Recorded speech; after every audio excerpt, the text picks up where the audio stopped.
New week, fresh energy on what is the hottest show in the streets in terms of Alabama football talk. It's In My Own Words with yours truly, Stephen Smith of Touchdown Alabama Magazine. I am in studios. Ladies and gentlemen, as always, gotta remind you at the Touchdown Alabama Magazine app, please make yourself acquainted with this piece of technology. You will be very glad that you did, in terms of this is your number one source, your stop shop for all things Crimson Tide news, notes, and information. The very essence of your Alabama football program.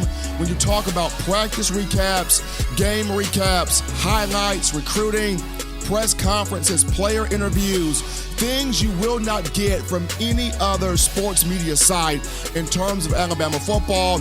If you like the In My Own Words podcast, you can listen to it right now. SoundCloud, iTunes, Apple Podcasts, Spotify, Stitcher, Google Play, TuneIn Radio, Overcast.fm. The hottest show on the streets for Touchdown Alabama Magazine, and all the information, you can download it via the TDA app. If you're rocking Team Apple, the iPhone App Store, Team Android, Google Play Store, get yourself plugged in today. Crimson Tide started off spring ball on last Friday. Quarterbacks looking good for day one. Assistant coaches bringing in a lot of energy. Offensive line, this could be probably one of the better groups Nick Saban has had in a long time. I'm looking forward to see how they progress. And in terms of Saban, he's trying to reestablish the Alabama value, the Alabama standard, and the discipline to where when opposition takes on the Crimson Tide, the head coach wants that team leaving with the mindset of, we do not want to play Alabama again. That's what Nick Saban is trying to get back reinstilled into these players. But to start this new week of shows off here, there is potential for a Samoan Polynesian connection on offense for Alabama football that will drive Tide fans crazy. Let me repeat this one more time. There is huge potential, huge possibility for a Samoan Polynesian connection on offense for Alabama football that will drive fans crazy. And the reason why I say this is outside linebacker Cameron Latu at 6'5", 247 pounds, the four-star in the 2017 class from Salt Lake City, Utah, Olympus High School, was spotted working with tight ends on Friday in practice. Was recruited as an outside linebacker. Was the number 16 weak side defensive end in the ESPN 300 for the 2017 class. But on Friday, was spotted working with tight ends. Why is that? I'll explain here. Alabama lost Hale Hinches and Irv Smith Jr. to the National Football League. Smith, 44 catches a season ago, 710 receiving yards, 7 touchdowns. His 7 scores set the single-season school record for Alabama tight ends. Both of those two lost to the National Football League. And Kedrick James, who's a freak athlete, got as much ability as Smith and former Tide tight end O.J. Howard at 6'5", 260 pounds, the junior out of Waco, Texas. He will be suspended the first 4 games of the 2019 season due to the NCAA situation that he, along with Elliott Baker and Deontay Brown, all fell in. So with Irv, Hinches, and James all out, these are 3 of your 4 tight ends down, which leaves you to Miller Forrestal being your most experienced guy for the upcoming season. Forrestal at 6'5", 234 pounds, returning for his redshirt junior year. And despite him playing all of 2016, his freshman year, catching 5 passes for 75 yards, he's been relatively quiet the last 2 seasons. 2017, played the first 3 games, suffered a serious knee injury against Colorado State, missed the rest of the season, had to take a medical red shirt, and then last year did not record a single catch due to the success of Irv Smith Jr. So despite the fact that Forrestal has experience, the last 2 years been relatively quiet. And when you look at Major Tennyson and Jaleel Billingsley, both guys good, but both guys young, both guys still very much so learning. Nick Saban mentioned on Friday in his presser after practice, the tight end position is where Alabama lacking experience on the field, also lacking depth in terms of that position, and the team trying to get some guys in that area. One of those guys happens to now be Cameron Latu, who actually played a little tight end in high school.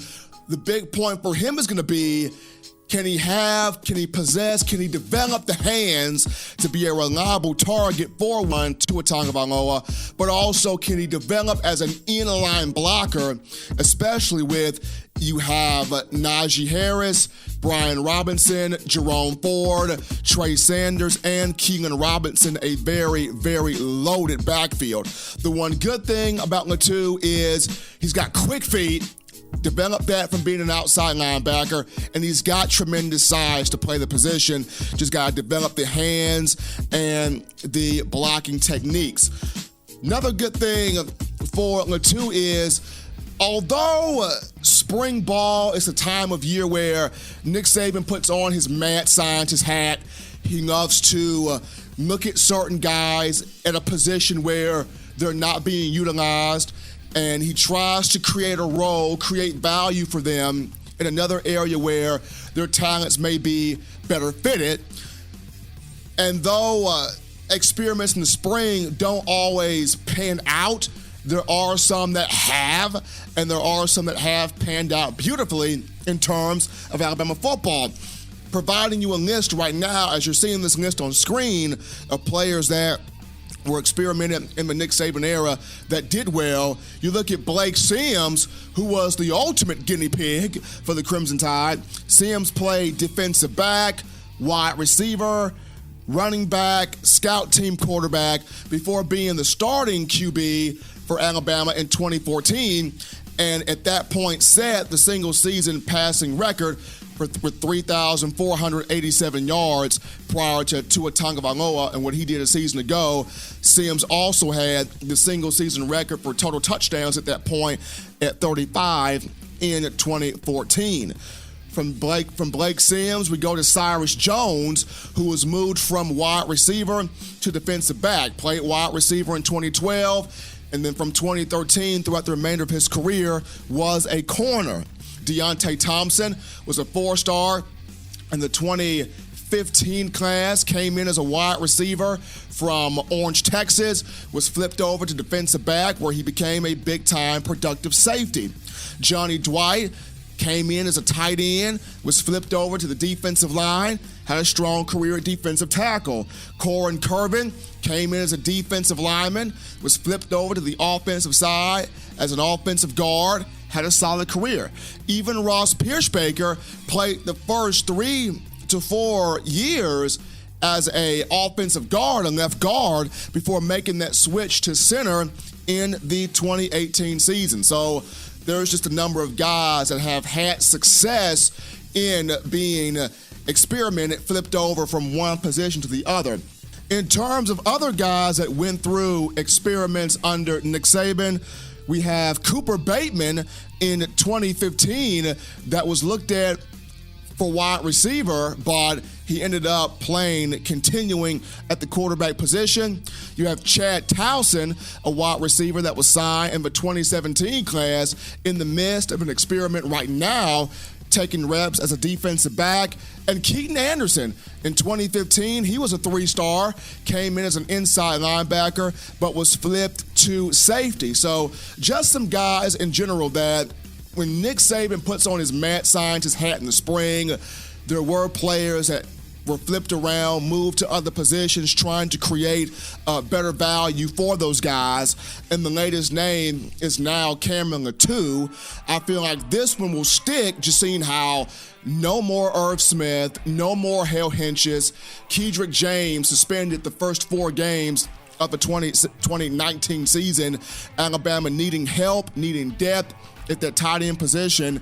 And for a guy that played in the Polynesian Bowl, it would just be crazy awesome watching a Samoan and Tua Tagovailoa hook up with a Samoan and Latu for a touchdown every single week. We're talking extra Polynesian power, extra lays, extra fun, extra excitement. And for him, when I look at Latu, if he can develop the hands, if he can develop the blocking capabilities, I remember talking to him at the Southeastern Conference title game against Georgia last season, and he told me in the locker room, I'm just waiting for my time. I'm just waiting for my moment.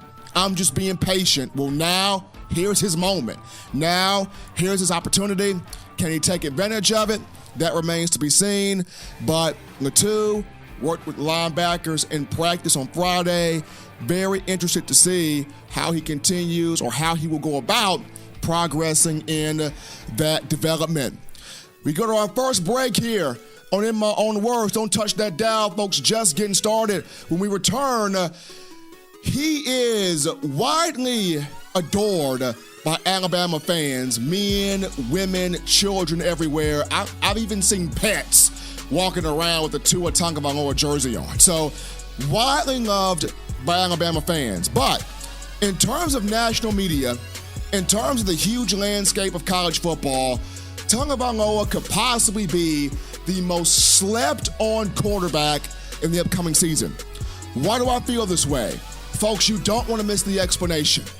We're coming back to In My Own Words.